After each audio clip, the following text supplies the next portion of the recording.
On the night of 14th January 1942, three Axis vessels lay inside Santa Isabel harbour on Fernando Po, a Spanish island in the Gulf of Guinea. The largest was the Italian merchant ship Duchessa d'Aosta. Beside her were the German tug Le Combat and the smaller vessel Burgundy. They were inside Spanish territory, and Spain was not at war with Britain. That fact was supposed to protect them. Shortly before midnight, two tugs approached the harbour. They were not Royal Navy warships. Their names were Vulcan and Nuneaton, and aboard were men of Britain's Special Operations Executive and the small raiding force led by Major Gus March-Phillipps. Their mission was to seize the ships and tow them away. But taking them was only the first problem. Britain also needed to avoid leaving Spain with clear proof that British forces had attacked a Spanish port. A successful raid could still become a diplomatic failure. Operation Postmaster had to win twice, first in the harbour, then in the explanation that followed. If you enjoy British military history, built from records rather than myths, like the video and subscribe. The story began months earlier, when British intelligence was watching Axis activity along the West African coast. Allied shipping routes crossed the Atlantic nearby, and British officials feared that remote ports and colonial territories might provide intelligence, fuel, or other support to German naval operations. Not every suspicion was proved, but the concern was serious enough for the Special Operations Executive to investigate. Fernando Po, today Bioko in Equatorial Guinea, belonged to Spain. Inside Santa Isabel harbour sat Duchessa d'Aosta, which had arrived in June 1940 after Italy entered the war. The ship had an operating radio, significant because it could potentially report Allied shipping movements.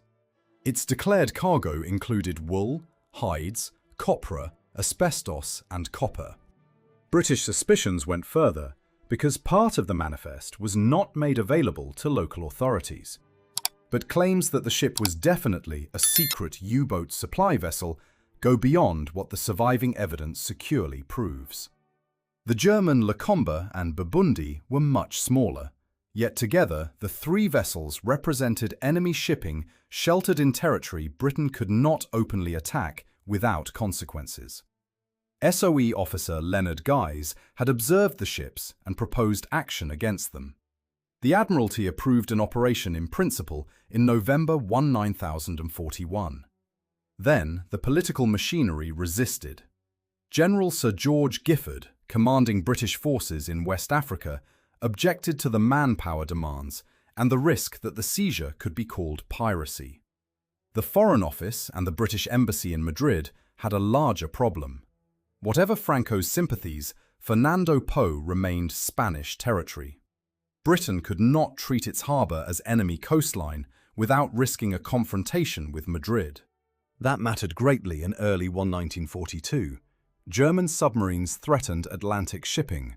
The war in North Africa continued. Japan had entered the conflict only weeks earlier, and British positions in Asia were under severe pressure. Three ships in West Africa were not worth casually creating another enemy. Postmaster survived because its planners changed the standard of success.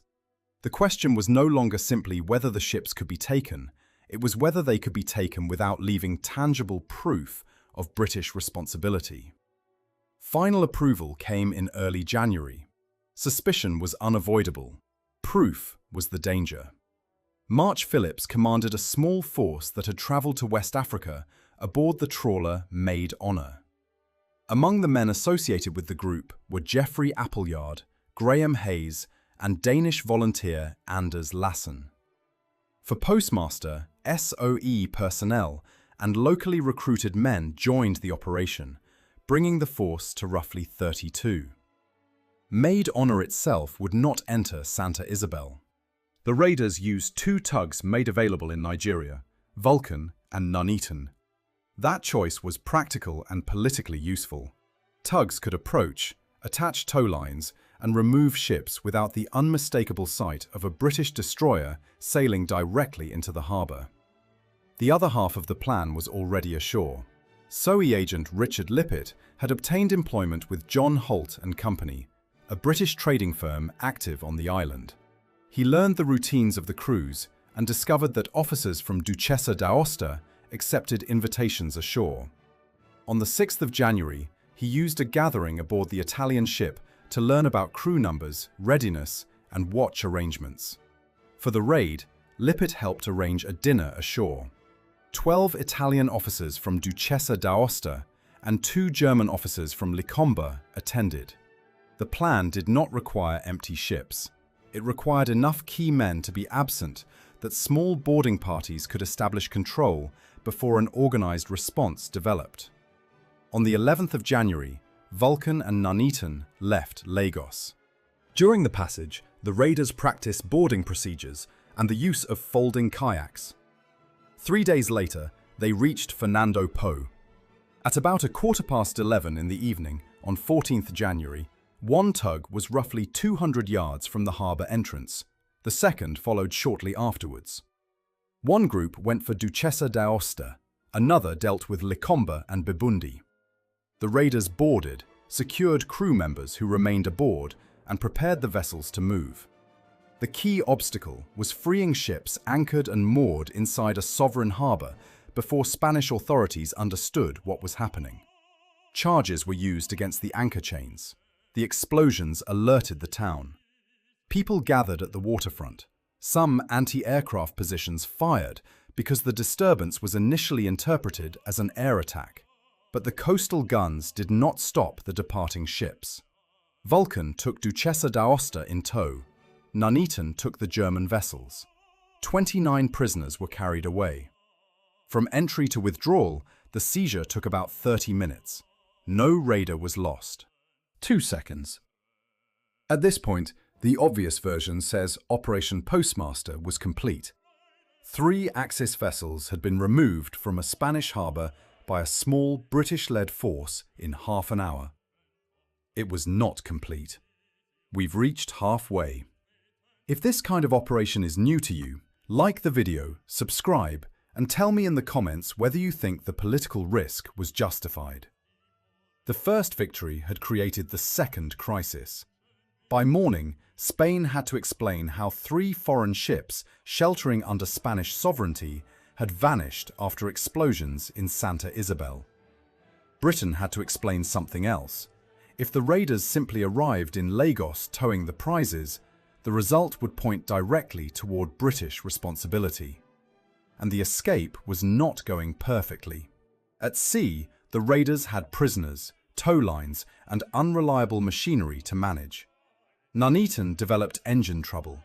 The Royal Navy's later war diary recorded the group towing Licomba and Bibundi as apparently broken down only about 10 miles north of Cape Formosa on Fernando Po.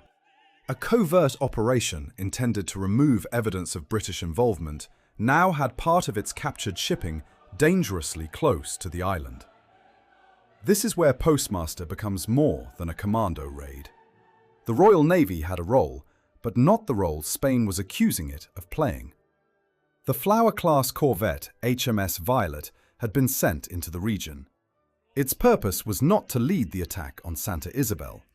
It was to meet the captured vessels at sea and turn the next stage into something that could be presented as an ordinary wartime interception. The distinction was politically enormous. A British warship entering Spanish waters to seize ships at anchor was a direct violation of Spanish sovereignty. A Royal Navy vessel encountering an enemy merchant ship at sea, placing a prize crew aboard and escorting it to a British port, was a very different public story. The harbour raid would produce the ships. The naval interception would produce the official version. Even this arrangement nearly became awkward. HMS Violet ran aground before the interception and had to get free. But on 18th of January, the Royal Navy War Diary recorded a message from Violet. The corvette had intercepted Duchessa d'Aosta west of Fernando Po, placed a prize crew aboard without opposition, and was escorting her toward Lagos. The wording matters because British authorities already knew exactly how the ship had left Santa Isabel. 2 days later, another naval entry made the logic clearer. The commander-in-chief in the South Atlantic directed that Violet must not be sighted from Fernando Po. The same message discussed releasing a communiqué because it would provide personnel with a usable story rather than complete silence. 3 seconds. That was the second victory Postmaster had been designed to achieve. British naval intelligence publicly denied that British or Allied warships had carried out the cutting-out operation in Santa Isabel. The public line was that, after reports about the missing ships, British reconnaissance had gone to investigate and Duchessa d'Aosta had then been sighted at sea. The purpose was not to convince Spanish officials that nothing suspicious had happened. That was impossible. Explosions had occurred in their harbour, ships had vanished, witnesses existed. German and Italian sources were already accusing Britain. The purpose was narrower. Deny Madrid clean, official proof that a Royal Navy force had been ordered into Spanish waters to seize the vessels. Spain was furious anyway. Foreign Minister Ramón Serrano Suñer condemned the operation as an attack on Spanish sovereignty. German reporting accused Britain of piracy. Spain later strengthened its naval presence at Fernando Po by sending the gunboat Dato to the colony. But the confrontation did not become a new war. Richard Lippett, who had helped remove so many officers from the ships at the crucial moment, faced the most immediate danger. He remained on Fernando Po after the raid and was detained by Spanish authorities on 17th January. He denied involvement and was released 10 days later, though he was not allowed simply to leave the island. In March, he escaped secretly by canoe to British-controlled territory. The secrecy extended surprisingly high inside Britain. The chiefs of staff were not initially given the true operational story. On 18th January, they were informed that Duchessa d'Aosta had been intercepted offshore and was being taken to Lagos. Compartmentalization protected the cover. The fewer people who knew the mechanism, the easier the official account was to maintain. Postmaster did not change the Second World War by itself. 3 captured vessels in the Gulf of Guinea were not equivalent to sinking a capital ship or winning a convoy battle. Nor should the raid be inflated into proven destruction of a secret U-boat supply system. Some dramatic claims repeated later remain uncertain. Its importance lies elsewhere. Operationally, a small British-led force entered a harbour under Spanish sovereignty, seized 1 Italian and 2 German vessels, took 29 prisoners, and withdrew without losing a raider. Politically, the planners had anticipated that physical success would create an international crisis and built a second mechanism to manage it. HMS Violet's staged interception did not erase what had happened. It gave Britain a public narrative at the exact moment accusations began. The raid also mattered to the Special Operations Executive. Conventional authorities had regarded it as dangerously close to piracy and delayed it over diplomatic consequences. Yet intelligence, local preparation, deception and direct action allowed a small force to achieve a result far larger than its numbers suggested. That is why the most important part of Operation Postmaster is not simply that British commandos stole ships. It is that the mission had 2 different definitions of victory. The first was physical: board the vessels, control the crews, break the anchor chains, attach the tow, and leave Spanish waters. The second was political: keep a British warship out of the harbour, arrange an interception at sea, and separate the Royal Navy's official action from the seizure itself. Return to Santa Isabel after the ships were gone, and that is the contradiction left behind. 3 Axis vessels had vanished from a Spanish harbour in a single night. The tactical contest lasted about half an hour. The diplomatic contest began after the tugs were already at sea. Operation Postmaster succeeded because its planners understood that stealing the ships was only half the mission. Britain had to win first in the harbour, and then in the story told afterward. If you want more forgotten British operations where the real planning is stranger than the legend, Subscribe, like the video, and share your view on whether Postmaster's result justified the risk to Spanish sovereignty.